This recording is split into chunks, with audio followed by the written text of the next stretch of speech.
1871 in Charleston, South Carolina. The room is dim, thick with the smell of cigar smoke and that old leather that practically screams important things are happening here. At a heavy wooden desk sits Albert Pike, former Confederate general, scholar, and easily one of the most controversial figures of his time. With a quill in hand, he's writing something that, if the stories are true, would make Nostradamus look like a guy predicting the weather. But this isn't your run-of-the-mill Dear Sir letter or philosophical daydream. What Pike is writing tonight is a master plan, a playbook, a prophecy so wild, so unsettling. It outlines 3 world wars that will break humanity, put it back together, and then break it all over again. This isn't just a story, it's the script for chaos, with nations, ideologies, and religions as the game pieces on a board where the rules are written in fire. Jump ahead nearly 150 years, and here's where things get uncomfortable. This so-called letter, it seems to have nailed it, like scarily nailed it, on wars we've already lived through. And the really freaky part? Pike didn't stop at 2. There's a 3rd act to this nightmare. And if his accuracy so far is any clue, we've got a problem, because it's already happening. Hey folks, before we dive deeper, quick favor please. If you want more stories like this, the kind that slip through the cracks and barely survive the algorithm, please help me by subscribing. No fluff, no sponsors, just weird truths most channels won't touch. Alright, back into it.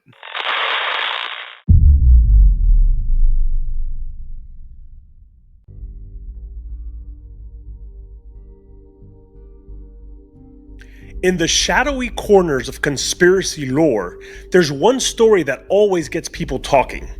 A letter so infamous, it's said to predict the future with unsettling precision. Allegedly, Albert Pike, a big deal back in the 19th century, put pen to paper and outlined a grand plan for global chaos. The recipient?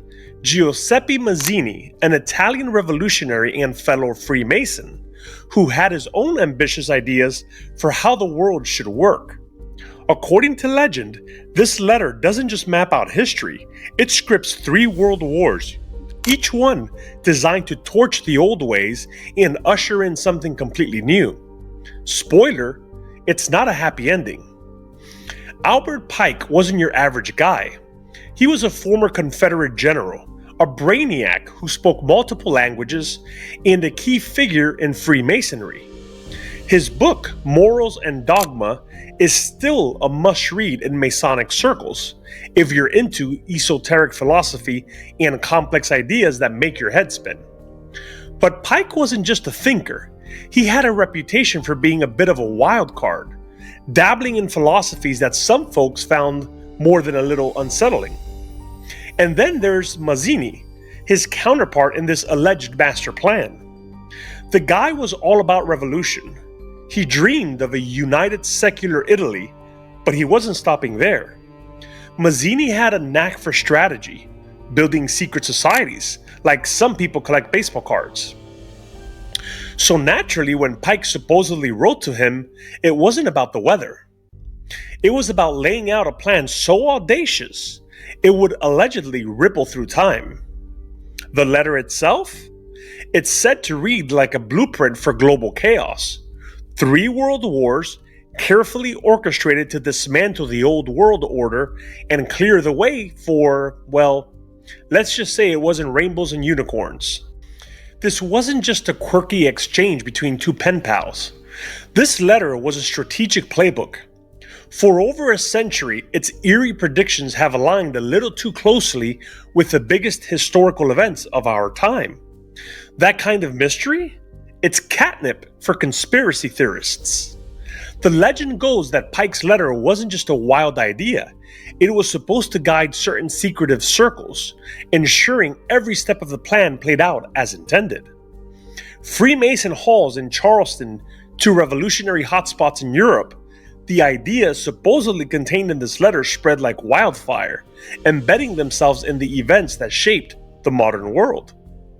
Of course, the Freemasons don't exactly hand out press releases on this stuff. But let's be real, when your group has secret handshakes and whispers in dark rooms, you're gonna spark a few rumors. And yet, as we begin to peel back the layers of Pike's blueprint, it becomes impossible to deny one thing. The world we live in today is uncomfortably similar to the one described in his plan. The predictions aren't just creepy, they're eerily on point. Now, let's dive into the first act of this prophecy, the First World War, because you might find yourself wondering, or perhaps realizing, that the story of the modern world was written long before any of us were born.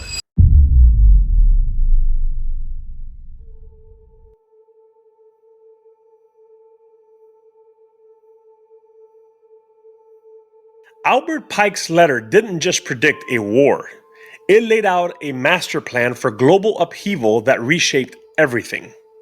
According to Pike, the goal of the First World War wasn't just to redraw maps and settle grudges. It was to dismantle the Russian Tsarist regime and install atheistic communism as a new ideological force. And disturbingly, that's exactly what happened. The war itself? Pike's blueprint was chillingly accurate. He described a conflict sparked by tensions between the British and German empires, two powerhouses whose imperial ambitions and military buildups were edging them toward disaster.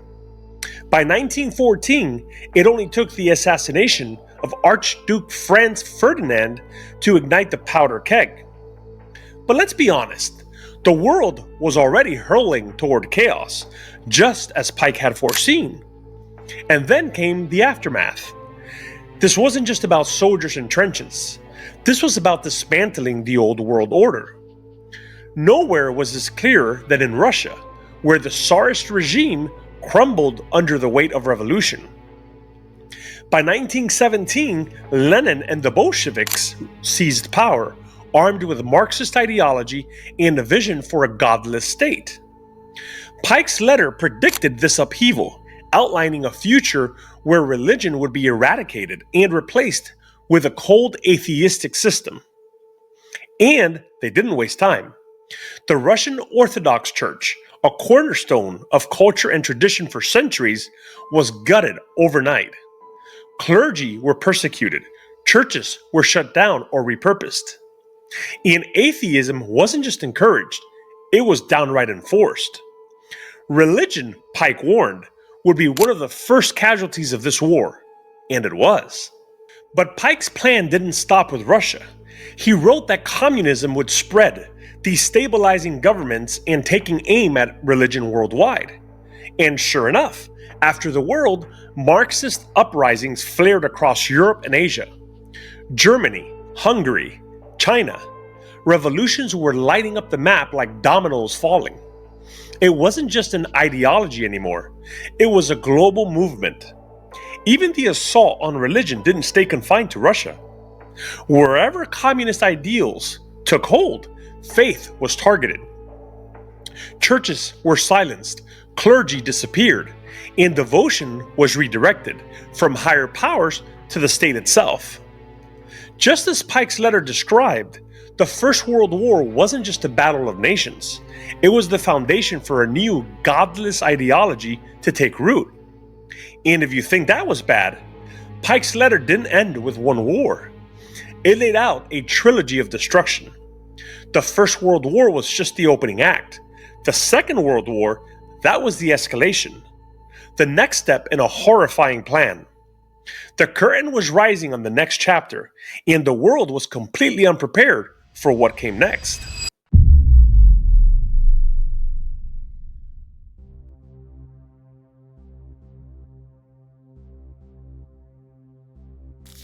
If Pike's letter sent shivers down spines with its take on the First World War, then its predictions for the Second World War turned those chills into a full-on frostbite. Pike allegedly laid out a grand plan to trigger a massive conflict between authoritarian regimes and political Zionism. The endgame? crush one oppressive ideology while planting the seeds for a whole new geopolitical landscape. Let's break this down because the eerie similarities are enough to make you wonder if we've been living in some kind of cosmic cheat sheet. In the mid-20th century, authoritarian regimes didn't just pop up. They exploded onto the scene with a vengeance. Led by figures whose names still make history teachers grimace, these governments weren't content with power. They wanted it all. Aggressive land grabs, propaganda, and brutal crackdowns defined this era, but it wasn't just about controlling territory. They targeted entire groups of people, committing atrocities so horrifying that they left scars on humanity's soul. At the same time, the Jewish community, already facing a long history of persecution, was driven to find a safe haven. The unimaginable horrors they endured galvanized global support for the idea of a homeland. And what did Pike's letter say? That this war would strengthen political Zionism and lead to the establishment of a state in Palestine. Fast forward to 1948, and there it was. Israel, born from the ashes of war and the collective resolve of the international community. But this wasn't just a fight over borders or resources. It was a battle of ideas. Fascism versus democracy. Authoritarianism versus liberty. And when the dust settled, the world wasn't left in peace. It was left with a whole new headache. Communism, now turbocharged, emerged as a global powerhouse ready to square off with the West. Pike allegedly warned about this too, that international communism would grow to rival Western powers, creating a cold, calculated ideological arms race. Spoiler alert, he was spot on. The aftermath of World War II lined up almost too perfectly with Pike's blueprint. Fascist regimes crumbled, their leaders toppled, and their ideologies tossed into the dumpster of history. But communism filled the vacuum, spreading its influence across Eastern Europe, Asia, and beyond. The Cold War wasn't just a coincidence. It was the inevitable result of this geopolitical reshuffling. Then, there's the issue of Zionism. The establishment of Israel wasn't just a natural outcome of historical events. It was forged in a crucible of resistance, diplomacy, and power plays. And the ripple effects? Well, they're still shaking the world today. Global tensions over that tiny patch of land have fueled conflict after conflict, leaving many to wonder if Pike's predictions weren't just accurate but disturbingly intentional. But here's the kicker, and it's a big one. Pike's letter didn't stop with 2 world wars. He went all in, laying out a vision for a third war so catastrophic it would make the first 2 look like warm-ups. And judging by the state of the world today, the fuse for that final act might already be lit.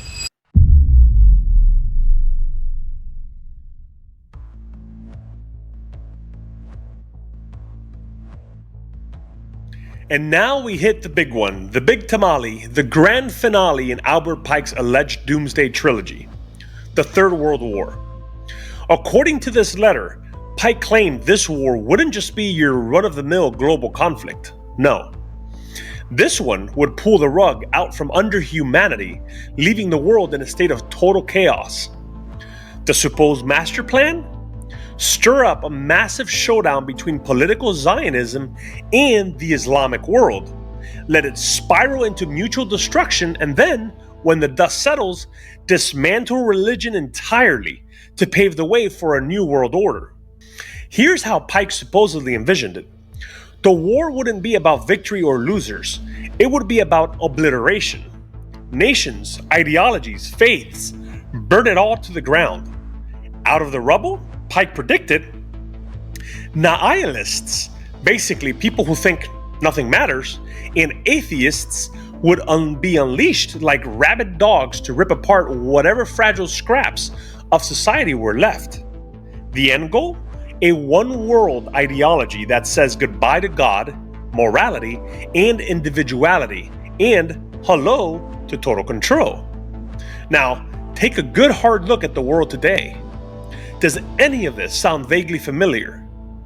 The tension between political Zionism and the Islamic world isn't exactly a historical footnote. It's an ongoing drama that's been dominating headlines for decades. Wars, ceasefires, uneasy truces, and then, boom, right back to square one.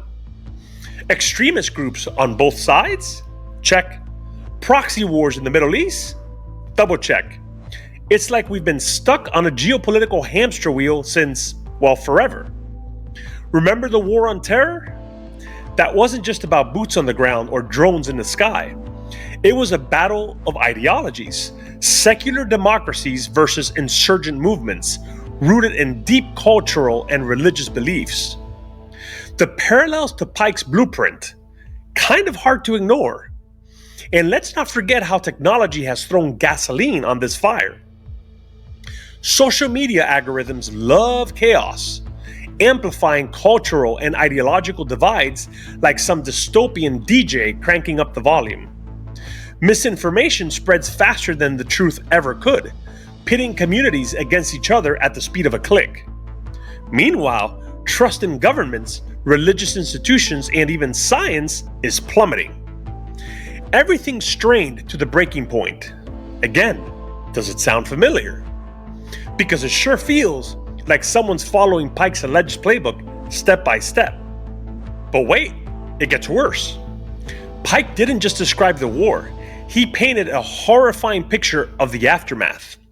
Picture this: societies reduced to ash, where nihilists and atheists roam freely, not giving a single shred of care about morality or faith.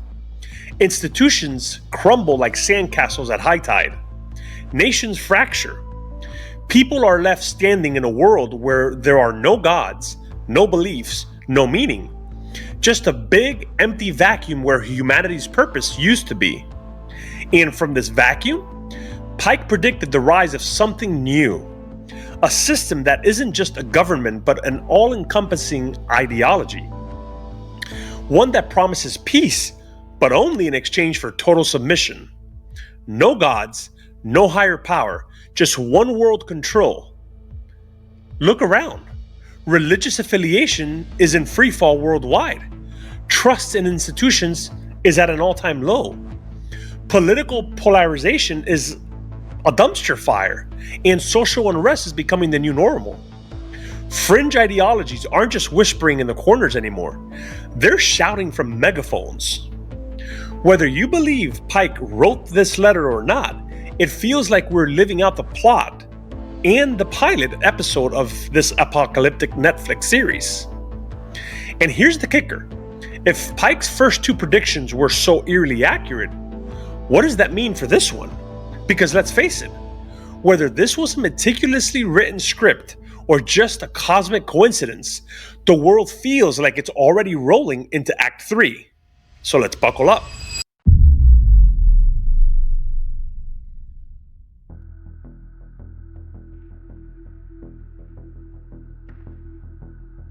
In the wreckage left behind by World War III, Pike's letter doesn't just stop at the collapse of nations or the carnage of conflict. Oh no, it goes further. Much further, in fact. According to him, the wars would pave the way for something even more disruptive. The complete dismantling of religion and the rise of something he called Luciferian doctrine. Now, before you start pitching, though, fire pits and goat horns and people chanting in Latin, let's clear something up. This isn't Satanism. It's not about worshiping the devil or rebelling against God in some dramatic Hollywood-style ritual. Pike's idea of Luciferian doctrine is all about enlightenment, reason, and self-empowerment, basically turning humanity into its own guiding star. It's less "Hail Satan" and more "Hey, you're your own God now. Good luck with that." But here's the kicker. This doctrine isn't about freedom. Not really. Pike's so-called reset imagines a world where humanity chucks all its spiritual and moral anchors overboard and sails straight into a storm of subjective morality and unchecked ambition. Faith, culture, and tradition, all replaced by a single unifying ideology that prioritizes progress, power, and intellect above all else. Sounds noble, right? Except, it's also the perfect setup for control. When everyone's playing by the same rulebook and the rulebook says, no rules, it's easy for someone to grab the pen and start writing whatever suits them. Picture this, a world where morality isn't grounded in anything higher than what the loudest or most powerful person says it should be.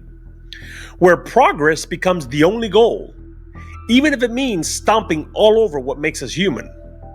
That's the vision Pike allegedly laid out. Not with devils in the details, but with humanity willingly giving up its soul in the name of logic and unity. And here's the most unsettling part. This doctrine, if true, doesn't kick down the door screaming chaos.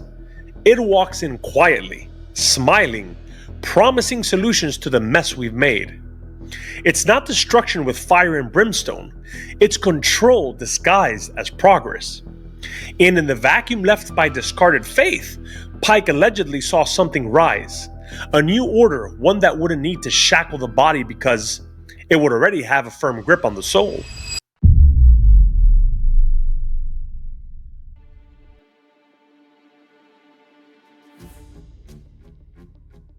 Albert Pike's letter, whether you've heard it whispered about in conspiracy forums or spun into wild late night theories, reads like the script for the most epic twisted long game plan in history.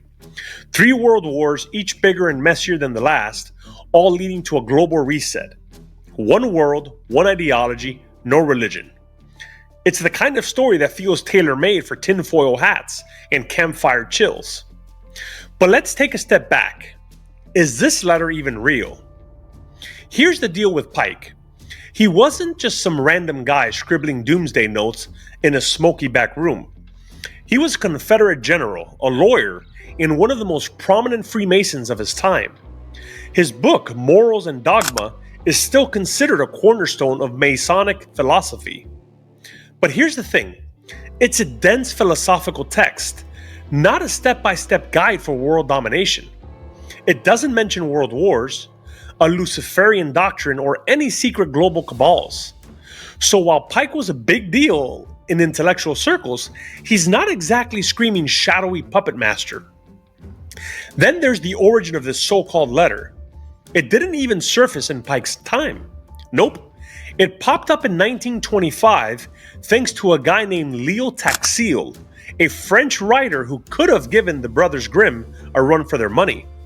Taxil was a professional storyteller, cranking out elaborate tales linking Freemasonry to Satanism. Somehow, this letter of Pike's magically appeared in one of his books, Le Diable au siècle, The Devil in the 19th Century.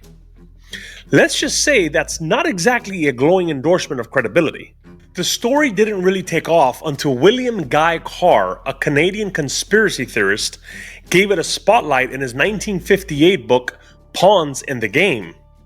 Carr claimed Pike wrote the letter to Giuseppe Mazzini, an Italian revolutionary and fellow Freemason, in 1871.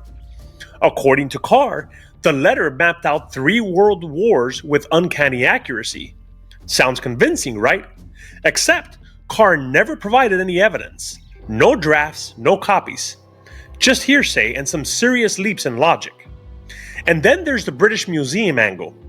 Carr claimed the letter was kept there. But when asked, the museum basically rolled its eyes and said, "We've never had it. Move along."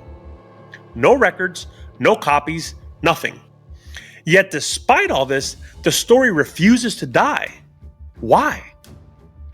Maybe it's the eerie way its predictions seem to line up with real history. Or maybe we just like a good juicy conspiracy to explain why the world feels so chaotic. Either way, Pike's letter has become the stuff of legend. No proof, no solid origins, but man, does it stick in your brain. But here's the thing, it's brilliantly eerie.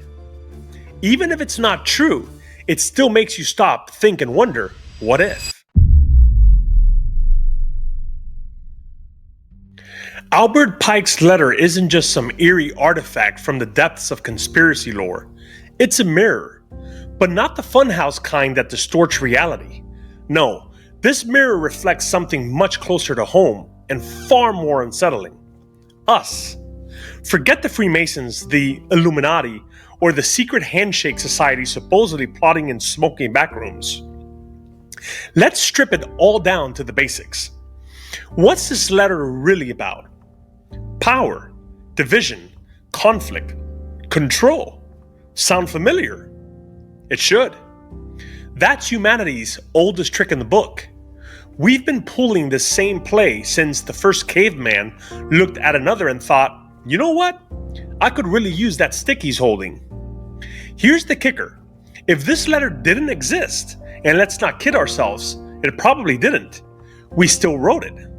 Not with ink and parchment, but with our choices. Every war we fought, every us versus them moment, every time someone draws a line in the sand and dares the other side to cross it, we've been writing this script for centuries. Pike's letter? It's less a prophecy and more a reflection of human nature on its worst days. But here's a thought. If this story is really about us, then guess what? We get to decide how it ends. The plot isn't locked in. The third act of global destruction isn't inevitable. We don't have to stick to the script. What's stopping us from breaking the cycle? Now let me leave you with this. Whether you think Pike's letter is gospel, a clever work of fiction, or just a really good campfire story, here's the real conspiracy: complacency. Every time we shrug off injustice, let division thrive, or decide it's not our problem, we're writing the next chapter in this cycle. But what if we flip the script? Not with some grand revolution, just little things. Choosing kindness over being right. Asking questions instead of judging. Building bridges instead of setting up barricades. What if the real reset isn't about destroying everything and starting over? It's about lifting up what's already here. Because here's the scariest part. It's not the idea of a letter predicting chaos. It's realizing we have the power to stop the madness and just not using it. The pen's in our hands now, folks. So what story are we writing next?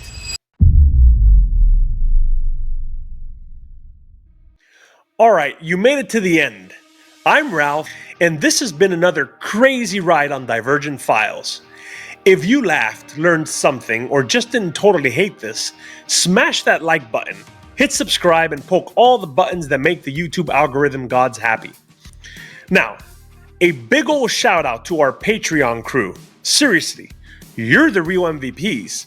If you're not part of the team yet, you can join us for as little as $3 a month, and you'll get access to some awesome perks like exclusive behind the scenes content, early access, extended episodes, and sneak peeks at upcoming projects. Plus, you'll be helping us dive into even more wild and fascinating topics we couldn't otherwise tackle. No pressure though, just having you here means the world to us, but if you're curious, head over to patreon.com/divergentfiles to check out what's waiting for you. Oh, and get this, we're not just a YouTube channel, we're also in your ears now. Check out Divergent Files Project Podcasts wherever you listen to podcasts. It's got extended episodes, unfiltered content, and some deep dives into stuff that YouTube would probably totally freak out about if we uploaded it here. Here's the deal, folks. You're not just an audience. You're the lifeblood of this channel. Your curiosity, your wild theories, your random comments, they're what keep this thing alive. So here's the takeaway. The world is weird, the stories are weirder, and we're just trying to make sense of it all. Thank you for sticking with us, for showing up, and for being part of this wild experiment. Until next time, stay curious, stay kind, and remember, you are truly appreciated. These investigations are powered by those who believe truth still matters. Thank you to our Patreon supporters. Join the mission at patreon.com/divergentfiles.